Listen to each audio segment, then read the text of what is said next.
Jangan melihat orang lain yang mati. Marilah lihat diri kita. Jangan membayangkan kita melihat jenazah yang tergeluntung itu, jangan. Tetapi ayo kita melihat diri kita sendiri. Di usia berapapun Anda, maka lihatlah diri Anda saat itu. Anda akan dicabut nyawa Anda. Dan setelah nyawa dicabut, lihat, Anda akan bergeluntung di ruang tengah. Kita akan bergeluntung di ruang tengah. Ditutupi satu kain, kita tidak bisa berucap. Yang suara kita lantang dulu ternyata saat ini sudah tidak ada lagi. Yang biasanya gunjing orang sekarang giliran digunjing dan dia tidak bisa membantahnya. Dan begitu seterusnya, mau mandi tidak bisa mandi, mau pakai baju pun tidak bisa, harus orang lain yang mengenakannya. Yang biasa sombong dan sombong mengenakan baju yang bermerek, saat ini pun bajunya mereknya sama, si kaya dan si miskin. Dan ketahuilah, Anda, saya, semua yang katanya saudara-saudaranya mencintai, bapak ibunya mencintai, anak-anaknya mencintainya, ternyata kita pun tidak boleh ditinggal di situ lebih dari 3 hari. Sebab kalau lebih 3 hari Anda kami busuk, bau kita tidak enak. Apa yang harus kita sombongkan di dalam hidup ini jika ternyata setelah nyawa dicabut 3 hari setelah itu kita busuk? Dan kita harus dikirim ke satu tempat. Kita harus dibawa ke satu tempat. Jangan dibayangkan orang lain. Anda yang dibawa, Anda yang dimandikan oleh orang-orang, Anda yang dikafani oleh orang-orang. Dan saat itu pun Anda diangkat di atas kepala orang-orang. Jangan berbangga Anda tidak jadi kemanten saat itu. Anda akan dibawa ke alam barzah, Anda akan dikirim ke kubur. Sadarlah saat itu, Anda di atas kepala manusia dan hanya Anda mendengar suara yang indah jika Anda ahli iman. Orang yang bersama kita mengucapkan kalimat indah, La ilaha illallah, La ilaha illallah, La ilaha illallah, La ilaha illallah, La ilaha illallah. Ketahuilah, jika ahli iman yang dibawa di atas kepala manusia mendengar la ilaha illallah, terhibur hatinya dan alangkah bahagianya. Akan tetapi jika dia bukan ahli iman, dia akan menyesal, kenapa aku tidak bisa mengucapkan la ilaha illallah di hatiku. Dia akan dikirim ke alam barzah. Anda, kami akan dikirim ke kubur. Dan kita pun dibawa oleh orang-orang, sadarlah. Dan setelah kita sampai di kubur, orang-orang ternyata sudah menyiapkan kita liang lahat. Di situ telah digalikan oleh orang-orang buat kita.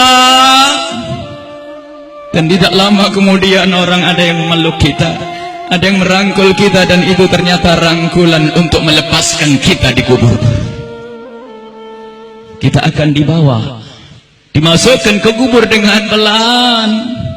Dan dimasukkan ke kubur dengan pelan. Mana kasur empuk yang pernah kita bangga-banggakan? Mana mobil mewah yang kita bangga-banggakan? Mana rumah megah yang kita bangga-banggakan itu? Jika ada yang berpesan kepada anak istrinya, tolong bawakan aku bantal yang empuk, tidak akan dibawakan. Karena itu bukan milik Anda lagi. Anda tidak berhak lagi memiliki itu semua. Dan yang akan Anda bawa justru yang pernah Anda berikan di saat Anda hidup, bukan yang Anda simpan. Anda akan masuk liang lahat. Sadarilah ini. Anda akan masuk liang lahat. Dan wajah yang di saat Anda dicaci orang marah, di saat Anda diejek orang marah karena Anda merasa dihinakan, ketahuilah wajah yang Anda sombongkan saat itu ternyata harus ditarik kainnya dan ditempelkan ke bumi. Tanah asal kita ditempelkan kita ke bumi.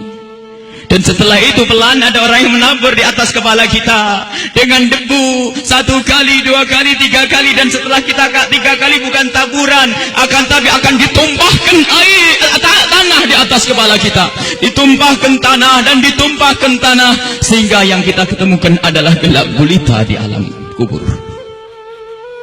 Seperti yang disabdakan oleh Nabi Muhammad,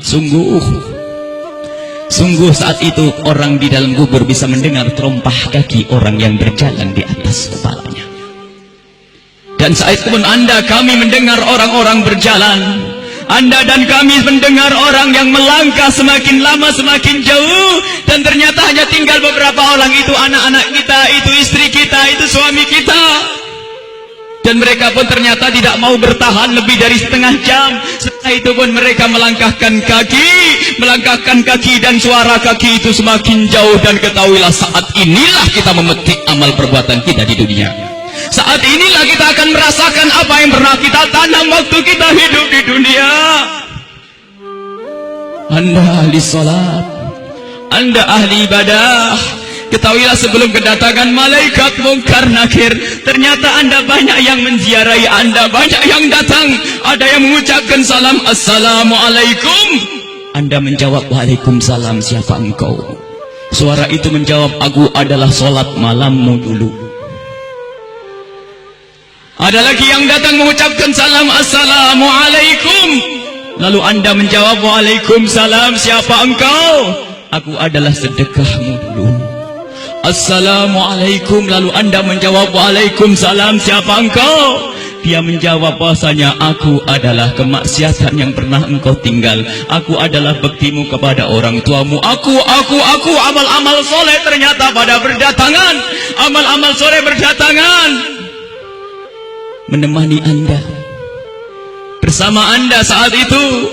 Dan ketahuilah, Anda tidak akan gentar dan tidak akan takut di saat berhadapan dengan makhluk Allah yang bernama malaikat mungkar dan nakir. Anda tidak takut lagi saat itu, karena Anda ditemani amal-amal baik.